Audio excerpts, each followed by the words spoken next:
मित्रांनो, सरकार लय बाराचं आहे. त्यांच्यावर जास्त विश्वास ठेवून चालणार नाही.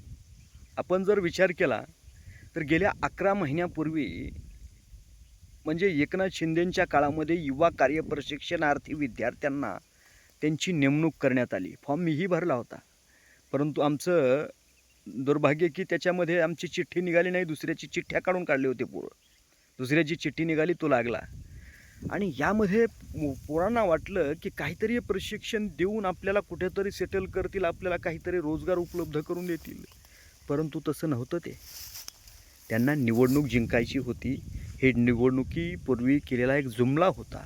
आपण जर बारीक निरीक्षण करून जर पाहिलं तर लाडक्या बहिणीमध्ये सुरुवातीला 2-3 4 महिन्याचे जे हप्ते टाकले ना एकदम अकाउंटवरती, कुठले निकष बघितले होते? निकष लावले होते कुठले? काहीच नाही. दिसली लाडकी बहीण, मतदार त्यांना मतदार दिसत होते त्यावेळेस. लाडकी बहीण नव्हती त्यांच्या डोक्यामध्ये, फक्त मतदार. अरे हे मतदान आहे, चला देऊन टाका. विचार कुठलाच केला नाही. आणि आता त्यानंतर निकष शोधत बसले. कुणाच्या घरी गाडी आहे, कुणाच्या घरी बंगला आहे, कुणाचा पोरगा कुठं ड्युटीला आहे. काढा निकष, करा नावं कमी हळूहळू. अरे हेच चालू आहे. फक्त सत्तेवर यायचं आहे. महाराष्ट्रातल्या लोकांची लूट करायची आहे. आपले काळे बेरे कारनामे लपून ठेवायचे आहेत, म्हणून तुम्हाला सत्ता पाहिजे. म्हणून या विद्यार्थ्यांना तुम्ही गाजर दाखवायचा प्रयत्न केला. पण लक्षात ठेवा, नेपाळसारखी परिस्थिती एक ना एक दिवस आपल्या महाराष्ट्रामध्ये, आपल्या देशामध्ये आल्याशिवाय राहणार नाही. हे भ्रष्ट राजकारणी सत्तेवरती आहेत. अरे हे बेमाप पैसा लुटला आहे महाराष्ट्राचा.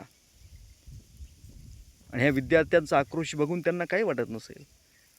बरं, ते मंगलप्रभात लोढा आले आणि म्हणाले आम्ही युवा प्रशिक्षणार्थींना काहीतरी प्रशिक्षण दिलं आणि त्यांचा कालावधी संपला. अरे काय प्रशिक्षणामध्ये त्यांचं काय झालं?